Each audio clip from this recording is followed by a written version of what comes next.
This was the beginning of my love for Dynasty Warriors. I actually disliked the series at first, finding that it was bland and difficult to progress. I was young, what can I say? But when a friend and I were looking through my games to play something together, we noticed this was 2-player, so we decided to give it a try. Since that day, I've devoted so much of my free time to enjoy this ever-growing series, watching as it only gets better and better. Looking back on the series, it has some flaws that grow ever more apparent when you play the newer games. So how is Dynasty Warriors 3 now? Well, we're going to take a look at it along with the Xtreme Legends expansion with the first Pro. Right out the gates, you can tell this game looks better than the previous entry. The textures are more crisp, the movements are more fluid. I swear I can see more characters on screen than the last game. Everyone looks more individual in this game. The enemy officers have a little bit more variety than before. The weapons also look better. No longer do characters run around with generic looking swords and spears. Yeah, you start off with those weapons, but they get bigger and better. Each character model has more polygons and the textures have seen a great deal of improvement. Unlike Dynasty Warriors 2, I can still pick this game up and not feel dated by the graphics. All in all, they do look a bit old-fashioned, but this is part of their charm. Trust me, watch the Dynasty Warriors 2 review and then come right back to this video and you'll notice a difference. The world in this game feels a little bit more real, though it's definitely far from the graphics of the latest entries. God! Oh god,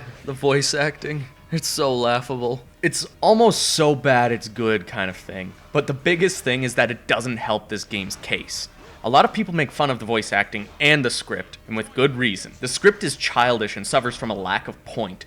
The voice acting is either called in, overacted, or both. Enunciation is completely off, and delivery, well, there's barely any of that. Characters who should be intimidating are anything but. Lubu sounds like a nasally dad trying too hard to sound cool, and they don't pronounce Cao Cao's name correctly. Say Cao Cao. Characters don't have a solid, well, character. All except Wei Yan and Zhang He. They're the only characters that sound like their actors were kinda trying, even though they may have been trying a bit too hard. There are 2 of the few characters who actually feel real-ish. Pro! So much was added in this entry that it's going to take me a while to touch on everything, but I'm going to do my best. First of all, you can select different weapons. These weapons get bigger and stronger. You start off with a generic looking weapon. This weapon has the same 4-attack combo that was used in Dynasty Warriors 2. The second weapon is slightly bigger and now has a 5-hit combo. The third weapon is individual to the character and has 6 hits. There is also a 4th weapon that you can unlock by playing through a specific stage with a specific character doing a specific thing on the hardest difficulty. Yeah, I don't have any of those. Dynasty Warriors 3 was also the first to introduce the Xtreme Legends expansion. With it came a 5th weapon that was stronger than any of the other weapons. Also, you have to play a specific stage with a specific character doing a specific thing on an even harder difficulty. Yeah, I don't have any of those either. Also, each character gets a more individual story, which is incredibly welcome after Dynasty Warriors 2 having the same stages for each character for their respective dynasty. With the Xtreme Legends expansion, you also get to play as the other faction characters. This includes Lu Bu, Diao Chan, Yuan Xiao, Dong Zhuo, and the newly added Meng Hua and Zhu Rong. Also, when you complete a character's story in the expansion, you get an alternative color palette for the costume of that character. These costumes add a bit more to the game and you have to grind out for those bloody weapons. Items have also been added to increase your stats. Some can be extremely useful though when you're playing as a weaker character, or adding some luck to get better equipment. Maybe you want to start off the stage with red hair, but for the most part, items are pretty useful. Also, if you want, you can customize your bodyguards with the Xtreme Legends expansion. This isn't like custom characters, but at the time, this was all we had. You can add your friends, your idols, whatever you want. I used to add names of characters from other games. This time I added my YouTube friends and other YouTubers who are in the Koei Tecmo community. Oh yeah, and if you get knocked down, you can hit guard to jump back up. It's now become a muscle reflex, and sadly it didn't work in Dynasty Warriors 2.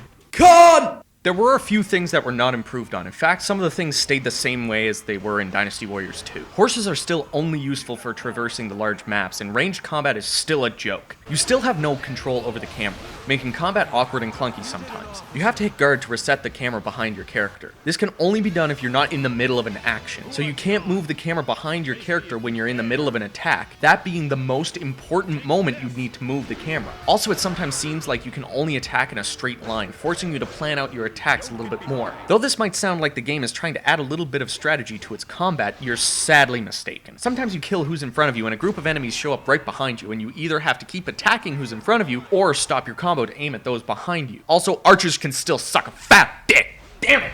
Pro! Probably the biggest thing for me and one of the reasons why I love this series most of all is the 2-player co-op. It was introduced in this entry and it's what got me to play this. I already told this story at the beginning of the video, but I'll expand it out. When I was a wee young lad, something like 13, I traded some games into a local pawn shop. I usually brought in games that I stopped playing or beat and was able to trade them in for other games and get good deals. So as I was deciding which games to get, Dynasty Warriors 3 Xtreme Legends ended up being one of them. At the time, I judged books by their covers, and this was no exception. I expected an epic adventure, something along the lines of Dark Cloud, When I put the game into my PS2, I was disappointed. It wasn't what I expected. I didn't get an epic journey. It was a single map with loads of enemies. To me, at the time, it was a mess. Months would pass until the fateful day my friend was over and we decided which game to play. It wasn't quite what it's like now, but I still had a few games at the time. We saw this game was 2-player, and even though I remembered my disappointment, we threw the disc into the PS2 and started playing. Next thing we knew, we were having fun, we were enjoying it, we were telling each other, "Yo, go left, I'll take the guy at the main camp." It not only strengthened our friendship, but also my newfound love for this game. I would even get my father to play with me and he enjoyed the game. And to this day, my very first suggestion when I have friends over is Dynasty Warriors.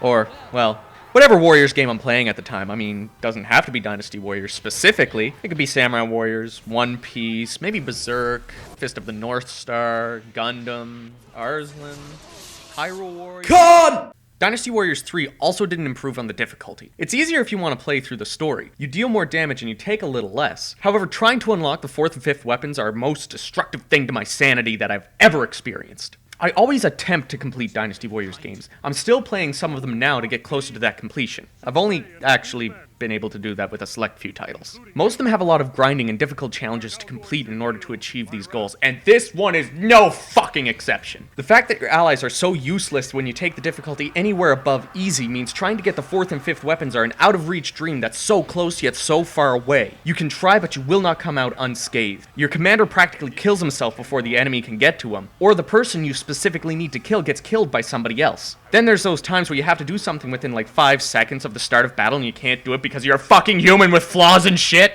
And the grinding. Oh, the grinding! No one should be forced to grind this much. It's absolutely atrocious just to think about it. How many times do I have to go into a stage just to get the plus 10 health or Musou?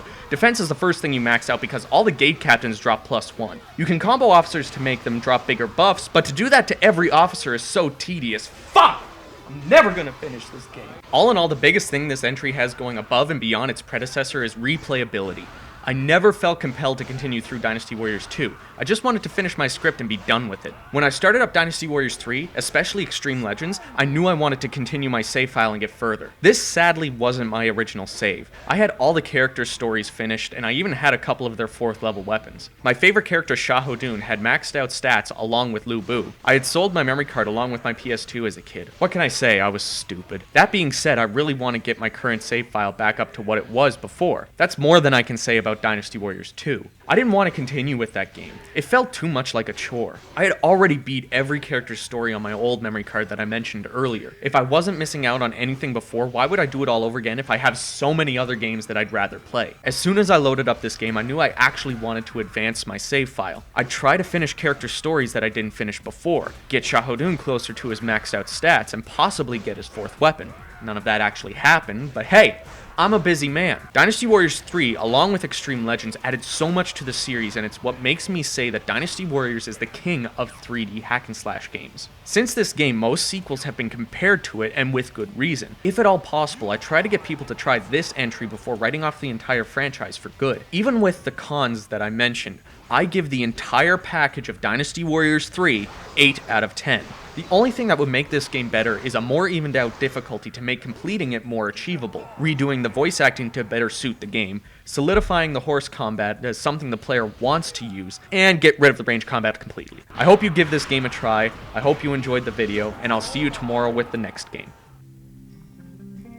Hey guys, hope you enjoyed the video. If you did, hit the like button and subscribe for more. All week long, I'll be doing reviews of each Dynasty Warriors game along with their expansions. If you're not big on the Dynasty Warriors franchise but would like to see some of my other videos like this, I do review other games. There are playlists for the 3 different shows on my channel if you're interested. Thanks again, and I'll see you tomorrow.